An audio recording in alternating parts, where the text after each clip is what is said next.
Oh my goodness, we're already a week into the new year, almost.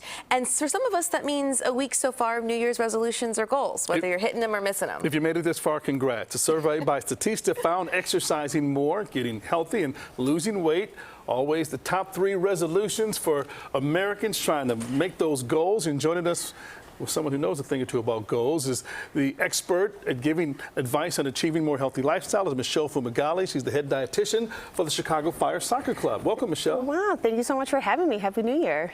Happy New Year to you as well. A lot of folks, when the calendar turns to January 1st, I'm going to lose weight, I'm going to get in shape, go dry January. But statistics show only about 25% of people adhere to those resolutions after the first month. Why is that, and what advice do you have to make people stick to those changes they're trying to make with their lifestyles? Right, so there's 2 reasons I would say, and motivation is very high right now in the beginning of the year, right? So that motivation though can cause extremes. Like you said, I'm gonna go to the gym every single day. I'm gonna go on an extreme diet. I'm gonna eliminate a food group. And we have to remember change is hard. Yes. Change is really hard, and we forget that at the beginning of the year. Cold turkey. Right, so, you know, and so we make these we bite off more than we can chew. And then a week, 2 weeks, maybe a month comes by and we don't have it. And then the other thing would be that we're not tapping into that why, right? We're just doing it out of obligation. Oh, it's the New Year's, I need to make a new goal, what should I do?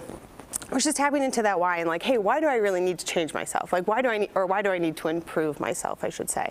So finding that deeper why, and I think that would help people to be motivated past the first couple of days, weeks, month. And how do you do that? Because when you want to find that why, that could be that motivating factor, right? Like, what are some suggestions or what are some things that people can tap into to say, okay, this is why I'm doing this and this is how I'm going to do it realistically? That's a great question. Right, so I think before you even make a goal, right, or a New Year's resolution, we need to look at yourself and evaluate yourself. You know, what are my strengths and weaknesses? What do I do really well at taking care of myself? And what do I not do so well? So maybe, you know, you're like, hey, I sleep 8 hours a night and my sleep's well. Or maybe I'm really good with water. I hydrate, I start the day with water.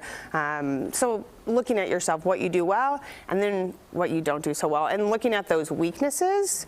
And from those weaknesses, we can find a few things to start to work on. Not all the weaknesses, but, you know, 1 or 2 things, and make micro habits out of those, and then we build upon those. So maybe we have a goal each month. 1 micro habit goal, and we build each month. I'm a big believer in baby steps and small victories. So to add on that, what are some really simple things that we can do to make incremental change in our life to just feel better? And I think you hit it on that, like, you want to feel better, right? You don't want to, maybe not your best, but we just want to continue to feel better. And I think, you know, one of the main things, and I kind of said it, is water, hydration. Like, Adrina, I saw you filling up your water over there. I was like, all right. During the break. She's drinking. It's so beautiful because she drinks all that water. Exactly. I know. Right? So, you know, it's starting our day with water. We love coffee. Yes, we want coffee, but we need to drink water first. And after we drink that coffee, let's start water again. That cup of coffee at 2:30 in the morning when I get to work, doesn't count as water.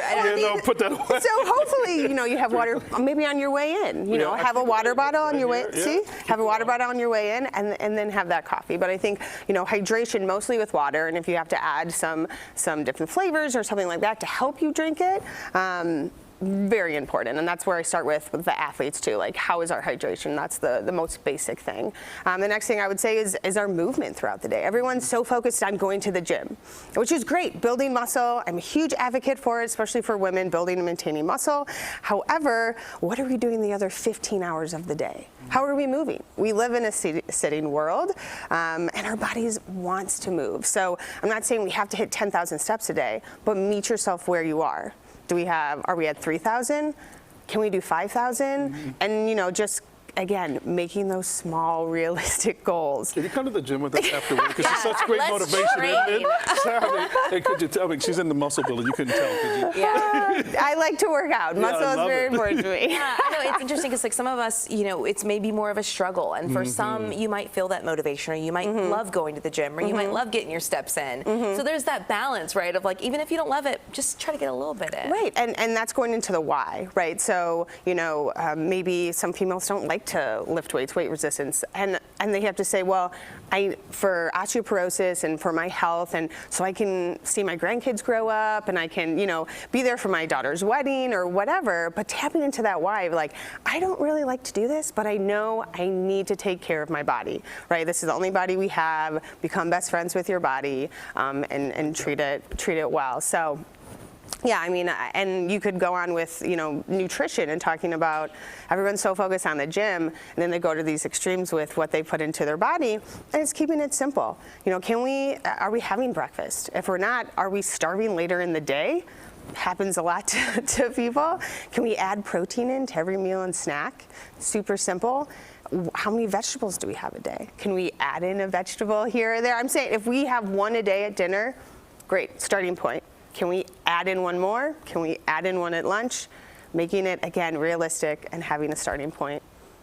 Thank you so much. No problem. I love the good tips. It's a good reminder. It's also some good new information for us, too. So thank you so much for joining us this thanks morning. for having me, guys. We need the motivation, all we can get, right? Yes, Michele Fumagalli, the trainer with the Chicago Fire. We really appreciate you being here. No problem. Thanks. Absolutely.